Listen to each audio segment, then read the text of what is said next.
This is Politics Friday on NPR News. I'm Brian Bakst. It's difficult to fathom all that's transpired since Minnesota lawmakers were last in session at the Capitol in June. A Democratic lawmaker was shot and killed. Another seriously wounded in a connected shooting. A school shooting left 2 children dead and more injured. Allegations of fraud stacked up. A federal campaign over immigration went sideways and left 2 citizens dead. So as the new legislative session gears up, many people will be demanding action from state lawmakers to respond to it all. Will that happen? And what might that look like? We'll speak this hour with 4 lawmakers who will have a say in what does or doesn't advance. We'll start with the House, where we had hoped to get the Democratic and Republican leaders on together. The schedule didn't quite work out that way. So House Speaker Lisa Damoth will get us rolling. She's in her second session atop the evenly divided House, and she's also running for governor. Busy times, Madam Speaker. It is busy, and we are ready to get this legislative session ready to go on Tuesday the 17th. Well, we heard yesterday that the 10-week immigration operation by the federal government will wind down, and we also heard there will be economic recovery proposals before the legislature to help businesses and entities in financial distress, similar to the pandemic. How might that go over with you? We haven't seen language. We did hear that. I was very pleased to hear Tom Holman had talked about that drawdown, that their work here in the Metro Surge is completed. And so that drawdown is a good thing. As far as the economic impact of the federal immigration laws and the agents here being impacted, we'll have to see what that true impact is. The other thing, Brian, is remember, January 1st started the new paid family medical leave, and we have heard from businesses across the state of how that is impacting them already, with more than expected people taking advantage of that program. So you might seek to revise that program some? We have to definitely look at it. There's concerns definitely from schools and from some small businesses that are concerned about having the appropriate staffing. Hospitality industry is definitely looking at some cuts and some things that are making it a little bit more difficult as employees are taking time off right now. So we have a lot ahead of us this year, Brian, to get to work for the state of Minnesota and look at where we're at. A couple more in particular related to this immigration operation. There are hold harmless proposals that schools might push forward because they saw attendance declines as students stayed home because they were too fearful to go in. Do you think that's something the legislature should do? We will look at the numbers and see where those land and what is needed. And what about local governments or state agencies that had extra police overtime for crowd control? Is that... That is another thing that we'll look at. As all those numbers and all that data comes forward, we will be looking at it. Remember, though, Brian, our February forecast comes out probably the beginning of March, end of February, and we're looking at a deficit again this year, even though we reduced our spending. So as far as the work of the legislature, we're going to look at proposals, we're going to look at ideas and actual language before any final determinations are made. What about some of the policy that might come out of this? We've heard the Democrats say that they're going to push legislation around masking of agents and other identification, maybe some laws about being able to sue if people feel like their constitutional rights are violated. What policies might your caucus pursue in the way that Minnesota interacts with federal partners on immigration? We already had a bill last year. It was carried by Representative Max Reimer, House File 16, that actually talked about the way that the work is done, and it would prohibit local government leaders from not working with federal law enforcement agents here to work on federal immigration laws. So we already had that bill. It had a hearing in a committee last year. I think it was mid-year, and then it was on the floor as an amendment. And so we've already been talking about the way we work together. Any other proposals coming through, we're going to look at the language. But what does that cooperation look like? What should locals be doing that maybe you think they're not doing now? So as you saw from the press conference by Tom Holman yesterday, that they are able to do this drawdown because there is cooperation with counties and with federal immigration law and those law enforcement agents here, allowing some of the most dangerous illegal immigrants that have criminal charges against them that are maybe jailed, allowing that cooperation. That makes our communities safer. So federal law enforcement agents aren't on the streets looking for people, but they know where best they can find the people they're looking for. A lot of local jailers say that's happening now. Very possibly, and in some areas it's not. Okay. What about the masking stuff that the Democrats are saying? Do you anticipate that finding a good reception within Republican caucus, that federal agents should show their faces? Well, I think as we look at that, the language is going to come forward in bills. Obviously, that's how we do our work in the legislature. And those bills will make it through committees and have full vettings. And whether or not they move on will be up to the committees. It's going to be bipartisan. As you well remember, we are still in a tie in the state house, and so it'll be bipartisan as those bills make their way through committees. Last one on this. Should Minnesota's BCA have a direct role in the Alex Preddy and Renee Macklin-Good investigations? I think that work is going to go forward. You've seen some changes already in that, but full investigations of those tragic incidents need to take place. As you know, the intense focus on fraud was a precursor to some of this. What are a few of the proposals that you think will have traction to combat fraud? At the end of last year, in the House, we tried to get forward the bill that the Senate had passed with 60 votes, so almost unanimously, an independent Office of Inspector General. I would say watch for that, top of mind. That offers the ability to have that independent OIG to look at fraud and stop fraud here in the state. That's one of the top. That's already been partway through the legislature. We just need to get that over the finish line. And then other areas to look at fraud, meeting with our counties and knowing that they are working on antiquated systems that both slow down the work that the counties do to provide services that those that need it. We allocated some dollars for that last year. That is another thing we could look at is, do they have the dollars to upgrade those systems? Technology. But Brian, I'm talking about in our counties, they're using systems that were created in 1989 and 1994. If any of your listeners remember DOS and the drop down and how you have to watch the spinning dial, that is what our counties are doing. And I've heard firsthand from my local county and counties across the state. So that's taking us way back here. Do you think that the U.S. Attorney's Office is still equipped in this moment to lead some of these fraud prosecutions? We've heard of a lot of drop off in their staffing. I think the U.S. Attorney's Office is ready to still be investigating fraud here in the state of Minnesota. It is record fraud, as we all know, and that work has to be done. Similarly, does the Attorney General's Office prosecution unit on fraud, do you need to beef that up? I think we need to really identify what the Attorney General's Office has already been doing on fraud. Have they done enough? And why would they need more people? They have over 440 employees in the U.S. or in the state Attorney General's office. And my question is, how many are dedicated to fraud, and why is that not enough? Why do we have this fraud under the same AG that we've had for almost 8 years now? It's almost lost here that we are in a tax filing season. The federal government passed a big tax change law last year. Sometimes the state lines their tax code up with what the federal government does. The Revenue Department estimates that some of those would be expensive. No tax on tips, $65 million a year. No tax on overtime, $180 million a year. Senior subtraction, $185 million a year. Is that in the budget cards right now for Minnesota? We have to look at how we could conform with federal law. Minnesota is an expensive state to live in and to afford our lives. Obviously, we had an $18 billion surplus gone. We're headed toward a deficit. So any decision the legislature makes has to be made with caution.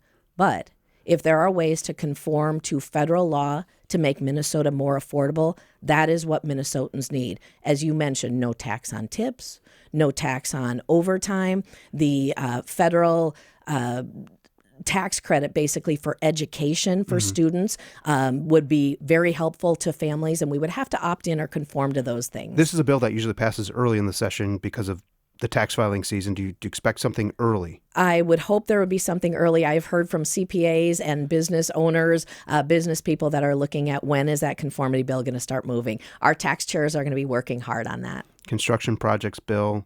How big might that get? What project mix? Bonding bill? Yes. We passed one last year, $700 million on a cash bill of over $6 million. I would say bonding is in the discussions. I can't tell you the size right now. It's going to depend on that February forecast because bonding, the debt service, is not forecasted in right now. But the projects that will be in there need to focus heavily on core infrastructure, roads, bridges, wastewater, the basic things across the state that are so needed for our residents. Day one, you'll be marking the loss of your colleague, Melissa Hortman. What will that look like? Day one is going to be a time to honor together Democrats and Republicans, House and Senate. We have that chance to honor Melissa Hortman's legacy, her impact on the state, her memory, and what our state has been through. I'm really grateful that the Democrat caucus chose leader Zack Stevenson to lead his caucus because he was in the room when we negotiated Melissa Hortman and I worked very well together and got things done. But Leader Stephenson, along with my Ways and Means Chair Torkelson, they were in the room with us. He had a first row seat to see how in the House Democrats and Republicans could work together. I am looking forward to that continued work with Leader Stephenson. Last thing before I let you go, how are you going to balance your very powerful, prominent role as Speaker with your campaign for governor? I mean, they're both very time-consuming exercises, and there are others in your caucus who are running for the same nomination that you want. Yeah, everything is up for election this year. Governor, lieutenant governor, obviously attorney general, secretary of state, state auditor, the entire Minnesota House, entire Minnesota Senate, and a U.S. Senate seat. This is a big midterm election for all of us. I have no problems with balancing what I need to do. My first responsibility as we go in is as Speaker of the House and serving my constituents. And I'm a candidate, just like there are other candidates for other office. I have a great running mate, Ryan Wilson, and he will be on the campaign trail. Might it be a reason to get done early if things are not going well in the session, so everyone can get out and do the campaigning for all the things you just talked about? The four caucus leaders, we are going to do the work for Minnesota that we need to. This state has to be affordable. We have to attack fraud and get things done. As four leaders, we can come together in a tie in the House and in only a division, a Democrat hold by one vote. We can get this work done. We proved that we can do that. We did it last year, and we can do it again in a timely manner. Speaker Damoth, thanks for your time. Thank you. That's Lisa Damoth, the top Republican in a tied Minnesota House and a candidate for governor. We heard the view from the leading Republican in the state House. How does it line up with how the top Democrat sees the session? We don't have to guess because DFL House Leader Zack Stevenson is here with us now. He's in his first session as the caucus leader, put there by the tragic killing of Melissa Hortman. Representative Stevenson, thanks for joining us. Thank you. So let's start there where we left off with Leader Demuth. How much do you think the assassination of Melissa Hortman will hover over this year's session? Well, it obviously will have a big impact. You know, Melissa has been an institution in Minnesota politics for 2 decades. She's the most consequential speaker in Minnesota history. But she's also just been a part of our family for a very long time. In fact, only one member of the Minnesota House of Representatives can even remember what it's like to serve in the legislature without Melissa Hortman. So there's a big adjustment there. But also, it's the manner in which she left us, that violent assassination that really cast a shadow over the legislature, and hopefully will be a reminder to all of us that the impact that rhetoric and misinformation can have, that it can lead to real violence. Do you think that the rhetoric can be contained, or do you think that the times we're in will make that difficult? We obviously live in really charged times, and a lot of difficult things have happened since the last session. But I'm really hopeful that folks will be reminded by Melissa's empty desk in the chamber of what we've lost and why we've lost it, and that it will have an impact on how we treat each other at the Capitol. Well, this session is starting just as the federal government says it will end its large-scale presence on immigration here in Minnesota. Does the public pressure on state lawmakers to consider Minnesota-specific guardrails recede with that pullout? No, there's a lot of work to be done. And let's start with this. You know, we'll believe it when we see it. I hope that they're leaving, but we've heard a lot of misinformation coming from the federal government about Operation Metro Surge. So I'm not sure we can take them at their word that they're actually on their way out the door. I certainly hope they are. But any way you slice it, there's a lot of work that needs to be done to protect Minnesotans from future actions by the federal government and to have accountability for what happened here over the last 6 weeks. You know, Brian, no one is above the law, and that includes federal agents. You know, 2 people were shot and killed by federal agents in Minnesota over the last month, but countless more people were hurt, shot, thrown to the ground violently. So what do you want to see done for them? I want to see accountability. And it starts with the BCA being involved in the investigations of the shootings that happened here in Minnesota. You know, after George Floyd was murdered, Democrats and Republicans came together and created a unit inside the BCA that specializes in officer-involved shootings.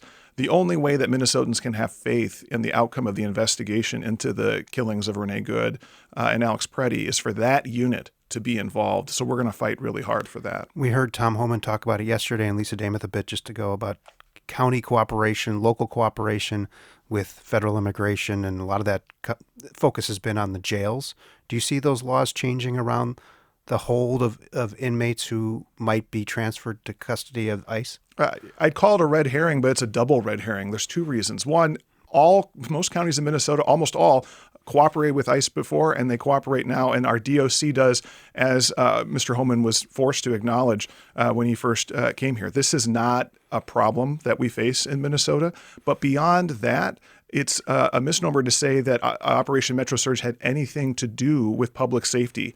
Only a small fraction of the people that ICE has arrested over the last 6 weeks had any criminal history at all. They've arrested 4,000 people, only identified 200 that had any criminal history. So over 90% of the people that ICE arrested never had any contact with our criminal justice system. We haven't even seen the sum total of the arrest data. I mean, they've only released the ones that they've wanted to showcase. That's right. That's because most people have had no interaction with the criminal justice system at all before.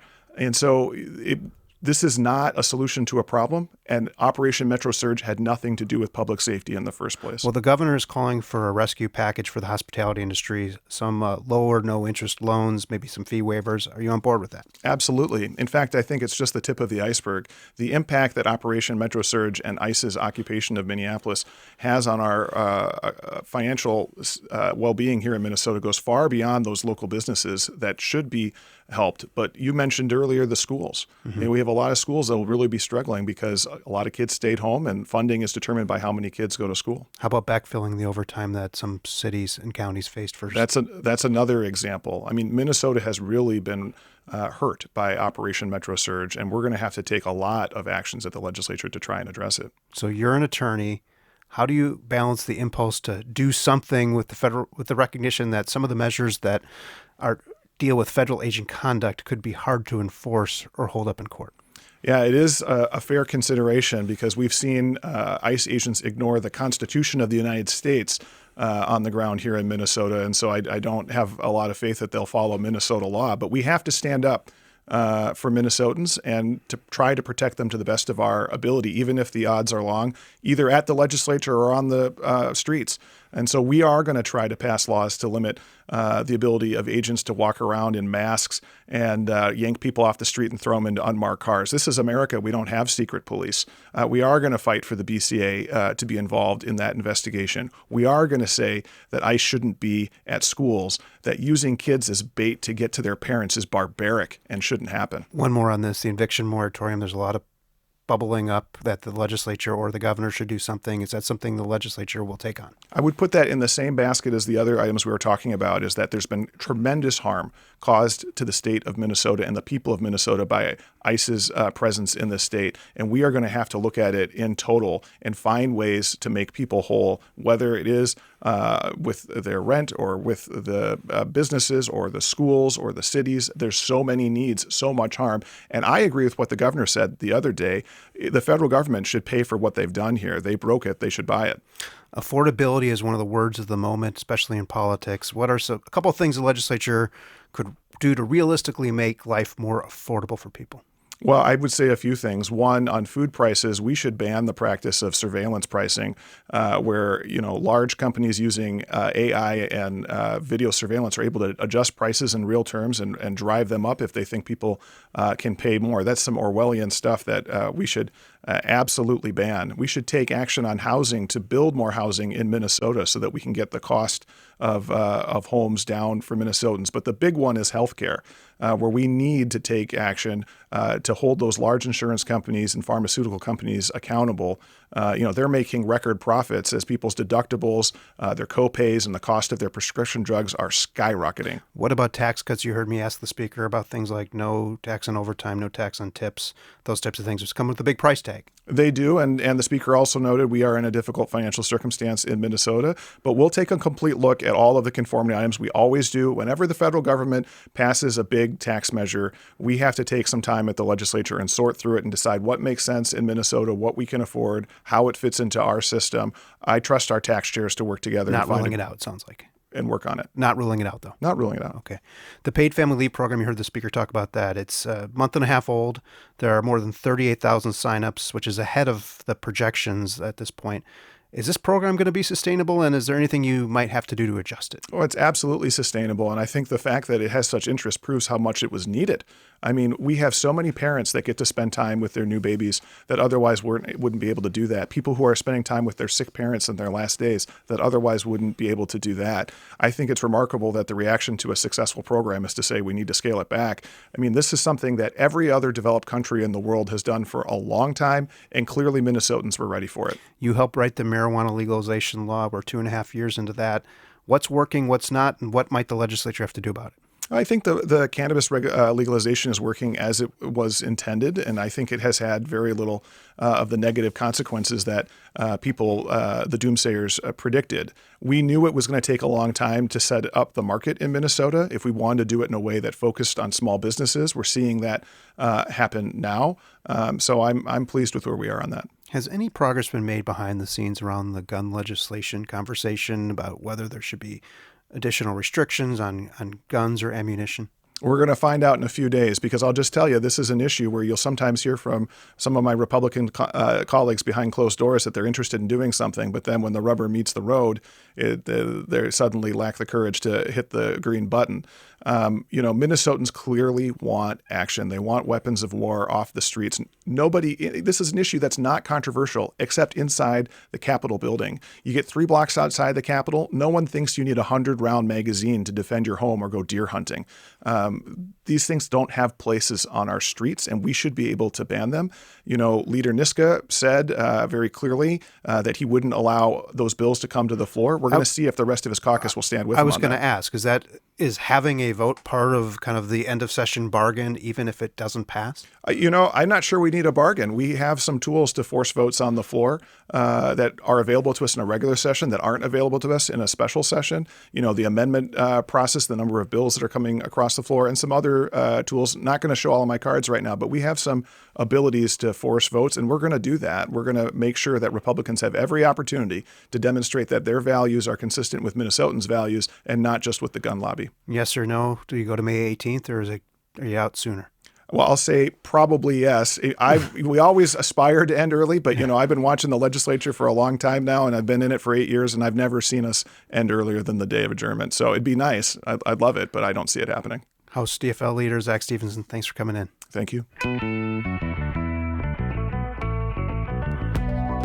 Unlike the Minnesota House, the state Senate does have a majority party and a minority party, but just barely.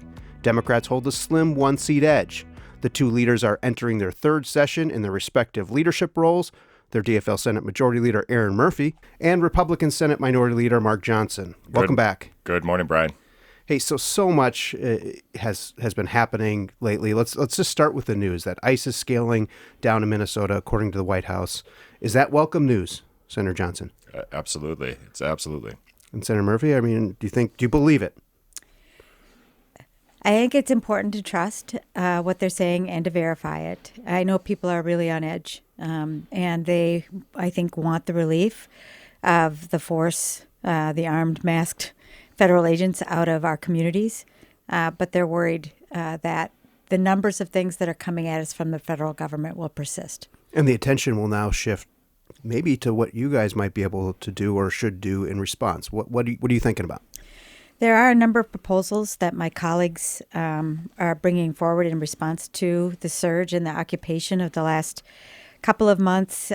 Senator Port is working on legislation around masks and banning masks. I'm working on legislation that would require federal agents to follow Minnesota's law and render aid if they shoot somebody, to make sure that they're providing CPR, which they didn't do when Renee Mecklen-Good was shot and killed in her car. I think we'll see from a number of my colleagues legislation to create buffer zones or protections for essential spaces like schools, hospitals, and child care centers. So you will see some reaction. We've also spent and will continue to spend some time making a record of what we've experienced. So 2 weeks ago, we had a hearing in the Minnesota Senate where we took a lot of testimony on what people had experienced, because I think it's important that we make a record and document what we've experienced. And I think you'll continue to see that in some of our committees as well. Senator Johnson, do you expect your caucus to have proposals in response to what's been happening the past couple of months here? Yeah, I certainly do. I think there's been a number of things that we've been looking at. There's some clarification points in law. One of the other things that I hope that we were able to document through some of these committee hearings, too, is just the failure of Minnesota state government, especially within the leadership positions, whether it's the governor or the AG, that really led to this crisis in Minnesota, in which the federal government tried to do work here enforcing immigration law that's been on the books for years and years. Obama administration was doing a lot of work on getting immigration law enforced, too. But now we see this divide in Minnesota, and it's been one crisis after another since 2020, in which the George Floyd or COVID or you name it, it's been going on and on. We're tired in Minnesota of these constant crises that are going on due to a lack of leadership, and looking forward to a change in that, especially this November as elections come. Specific to the immigration stuff, what failures are you pointing out between involving the governor and the attorney general? Well, that's pretty. The federal government has been pointing out over and over, if we could have cooperation, and we tried to get that to happen since December of this year, and yet you see the governor going out there and just telling people to resist and get in their faces and do those things. Instead, he should have been negotiating with the federal government and just saying, okay, what will get you out of here quicker? We're seeing those negotiations happen now, but that's 2.5 months too late. I wish that would have happened on the forefront of this and not now, 2.5 months later, after all the incidents have happened and the division once again in this state. Senator Murphy, quick response Brian, to... I think it's really important that we operate from a foundation of truth in this incident in particular, but always in our representation of people. The federal agents that have been here have been reckless and lawless and in many cases violent. They have arrested citizens. They've arrested and detained people who are nowhere near what the president has said he wanted to do in this case. The numbers are staggering. The violations against people's human and civil rights are real. And when it comes to leadership, when you think that right now, the president and the Congress are in the hands of Republicans, and they could have spent this energy trying to fix our laws on immigration to make it possible for people to come from other places and come to live and work in our states, that would have been leadership, not what we've experienced. Senator Johnson, what role might the state have in propping up businesses that took a real hit during this operation, whether that's fewer customers or absent employees? Yeah, that's a great question, Brian. For at least 3 years now, businesses have been really vocal about the mandates, the taxes, the increase in scrutiny that they're facing day in and day out. Minnesota's become a place where it's very, very difficult to grow and expand a business. Nationally, we're kind of ignored. We're the backwater right now for any sort of growth in our business community. There's a number of things that we could be doing here across the state that really we're looking, we've been trying to for the last few years. Now we're going to look again this session to really make sure that our laws reflect both the employers' and employees' rights, and just make sure that this is a place where Minnesota businesses can come and thrive and grow. That's what we want to see happen. I know the governor has made this issue about the $10 million for select businesses in downtown Minneapolis and St. Paul. Again, another crisis that he's created, and now Minnesotans are going to have to bear the cost for that. It's unfortunate, and we're going to see this over and over. It's a pattern that we've seen with the governor, and it's happening again now. So you did that $10 million program he laid out yesterday didn't hit well with you? I think it's really insensitive to the needs of businesses that they've been crying out for the last 3 or 4 years here as well. Senator Murphy, is that proposal just the starting point, or do you see it as something that your caucus will line up behind? In many ways, our caucus and members of the legislature are going to be doing an inventory of the harm to the state of Minnesota as a result of this surge. And I think the federal government should, be on the hook for the cost of what we're experiencing. Senator Champion, who is our chair of jobs, is working on a package to respond to small businesses, which I think is really important. There have been many that have been closed. They've lost employees. But I also want to point out, and I talked yesterday with folks that represent the nursing home industry, and they're being very hard hit by this effort by this federal government on immigration, and I'm using air quotes on immigration, because they're losing a significant part of their workforce. And I think it's important for us to remember that across the state, we have people who are coming from other places that work in childcare, healthcare, nursing homes, agriculture. So the impact on the workforce is real, and we're hearing it now from our nursing home industry. But to Senator Johnson's point that maybe just narrowing it to this specific incident might be too narrow, that he says that businesses around the state face a whole lot of challenges that maybe should be addressed as part of this.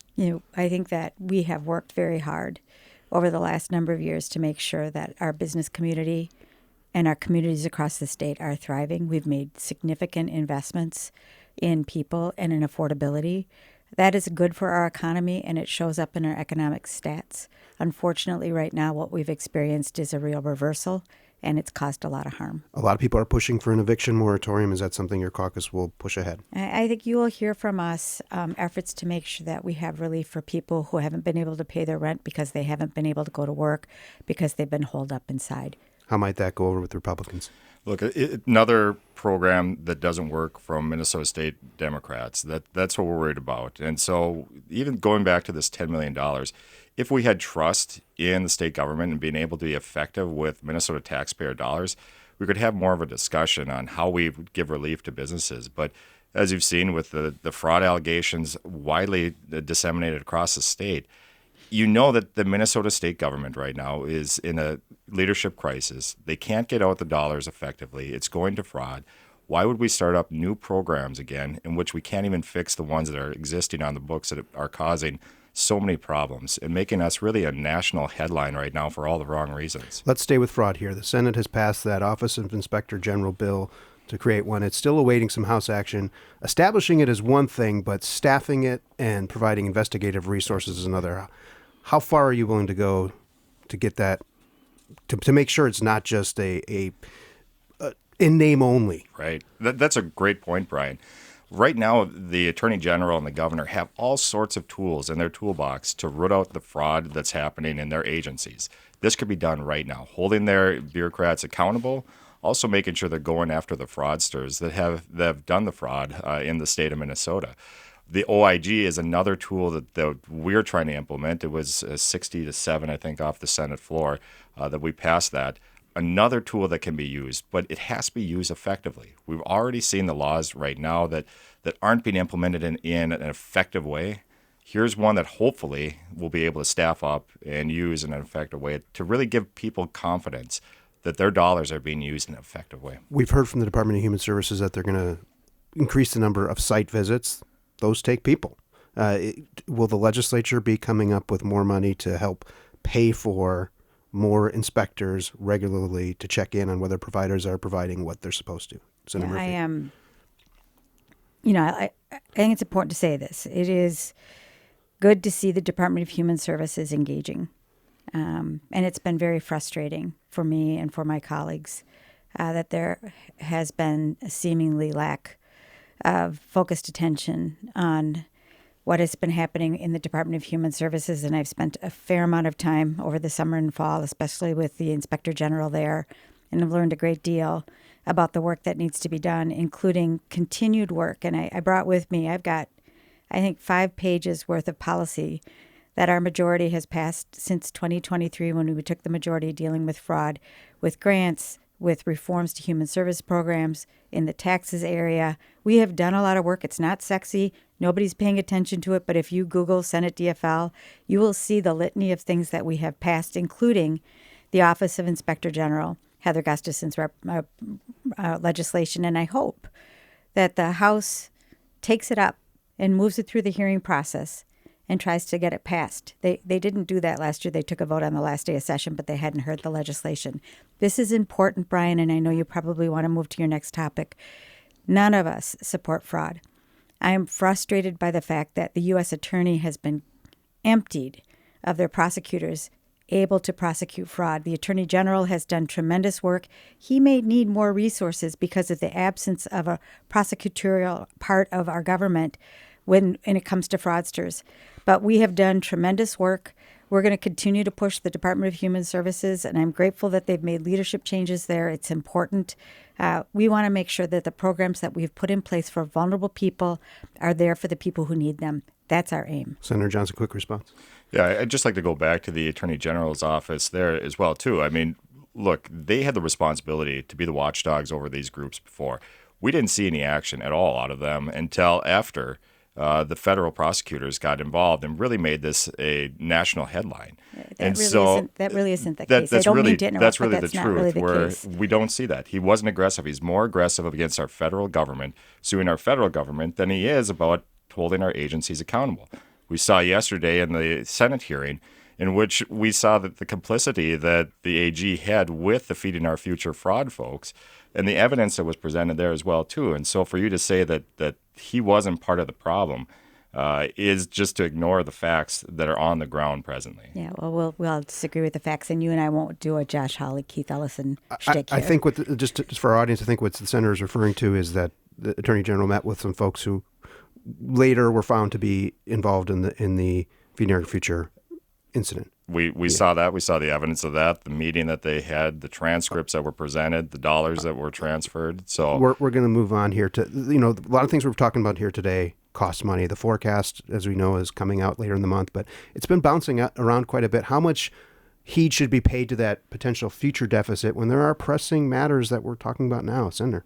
Yeah, it's a matter of priorities. Look, usually our revenue forecast is fairly close to what is predicted. Our problem is, and the risk that we have is these programs, everything from DHS onward, don't really have good guardrails or caps on them. And so our risk is the increasing costs within the program spend themselves. And that can blow up a budget really quick. We're already looking in the out years, something like $3 billion deficit. But this February forecast will really determine what the outlook is here for the next couple of years.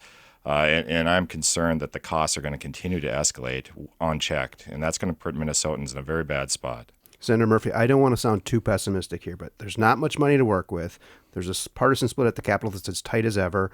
There are many of your peers that have personal ambitions, and their gaze might be elsewhere. It doesn't sound like there's a recipe here for making many big policy moves this session. So I think it's really important to be loud and clear that Minnesotans sent us to do the work of our future, to solve problems for them.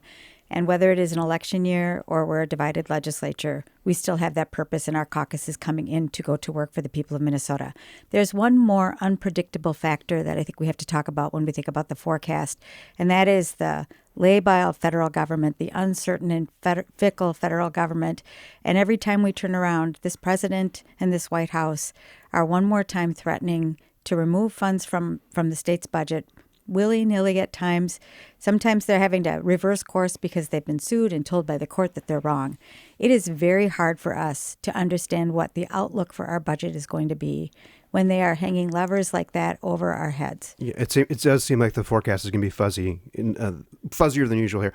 Senator Johnson, on guns, there's been a lot of talk in the last 6 months about whether Minnesota should revisit its gun laws. Do you expect there to be a vote? Well, I assume that there will be a vote in the Minnesota Senate. We've been really focusing on safety, Minnesota safety, whether it's schools or on the streets of Minnesota. And that's really an encompassing program. Mental health, it's about law enforcement training. It's about security grants and things like that. We're going to be rolling out a package that will talk a lot about what we think will help make Minnesotans safe. Democrats, on the other hand, are just focused on limiting constitutional rights, especially in the gun realm of things. And so we really want to look at the whole problem holistically. Unfortunately, it just seems to be a very narrow pathway on the other side of the aisle on this. Senator Murphy, just as quick as you can, are there the votes there for an assault weapons ban or other limitations within your caucus? You will see a package coming from us that reflects the work that we did in the fall after the shooting at Annunciation. There will be a package that includes mental health, school safety, and yes, responding to the issue of guns. I got an email late last night from Jackie Flavin, the mother of Harper Moisky. They're going to be in the Capitol not this next week, but the week after, doing a community sing. There are going to be desks in the Capitol from the children who lost their lives as a reminder for what we have lost. And as we head into this session, I think it is important to say that this interim has been an interim of gun violence in so many ways, whether it is the shootings that happened in June, Annunciation, and the surge. I think we have to pay attention that we are coming back as a changed people, but dedicated to do the work. And I do want to touch on that because one of your dear colleagues, John Hoffman, he'll be back He was shot 9 times, as you both know. Having a survivor in your midst, does that change the way that these issues are debated or how you interact, Senator Johnson? Yeah, it's just, first of all, just so excited to have Senator Hoffman back in the chamber. We're going to be able on Tuesday to really celebrate him and his wife being back there, and it'll be really a good day of celebration for John and our body.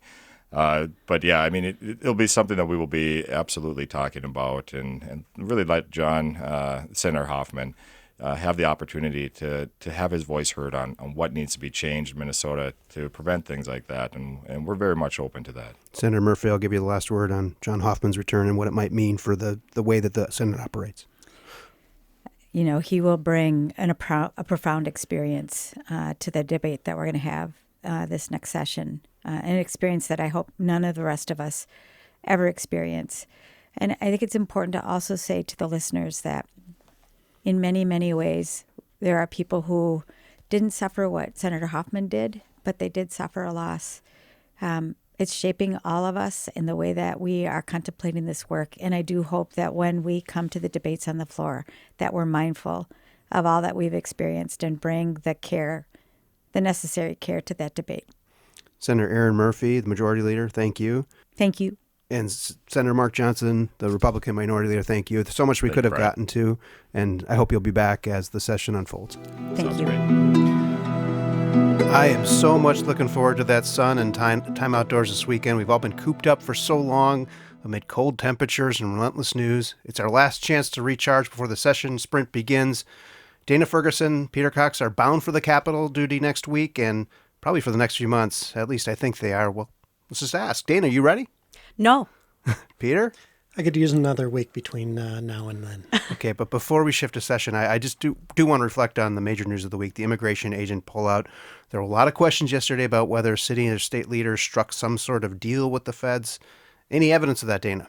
Yeah, and that was a question that I posed to the governor yesterday. There was talk about this final agreement that was reached between Homan, the governor, and local leaders in the Twin Cities. And the governor said, there was no concession that he made to get this agreement. There wasn't really any change on the part of the state. The Department of Corrections had been assisting when folks got done with their sentence, handing them over to ICE. And we're hearing from sheriffs really that they're doing the same thing they were doing the day exactly. before. So unclear.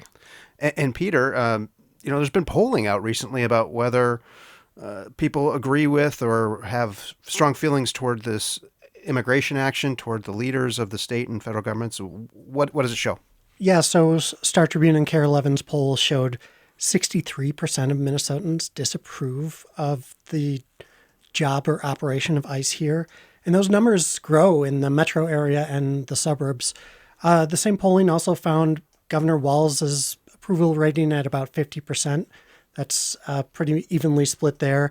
Klobuchar is a little better than him statewide at 54%. Amy Klobuchar is running for governor. Yeah, and a governor poll from Emerson found she's leading all the top GOP candidates, some by double digits, and also that Peggy Flanagan and Angie Craig, both DFLers, are leading Michelle Tafoya, the GOP top candidate, too. Still lots of time to go there, but Governor Walz has been sort of a crisis governor in his 2 terms, and another one's in front of him. He put out an aid package this week. What's in it? Yeah, he's proposing $10 million to go out to small businesses that were harmed by the immigration enforcement action in Minnesota. He stood with a variety of them who had said their customers weren't coming in, employees weren't able to get to work because of fears of ICE detention. So he's saying it's important that lawmakers step in, do something to provide some support to help get through this. And Dana, staying with you here, there's going to be an opening day tribute to Melissa Hortman. Tell us a little bit about it. Yeah, that's right. We expect to see the Senate and the House come together in the House chamber. Notable that this is going to be the first time that all lawmakers are coming together after the assassination in the summer. So they're going to memorialize her, have time to sort of grieve together and talk about the person that she was, the leader that she was, and then have therapy dogs there to decompress. And Peter, in the hallway, people are going to notice something they haven't at the Capitol, which are what? Yeah, there's going to be screening coming into the Capitol, which has not been there before. People will walk through metal detectors and put bags through conveyor belts to be checked on the way in. So that will change the Capitol a lot as we go in. Dana, vibe check here. What are our realistic chances of seeing a lot happen this year? I am a little skeptical is what I would say about that. We're heading into an election year. There's the narrow divide in the legislature. There are so many things that are going to be sort of pulling at these folks in terms of what should get their attention. We're going to see a lot of people at the Capitol, I would guess, really passionate about all these issues.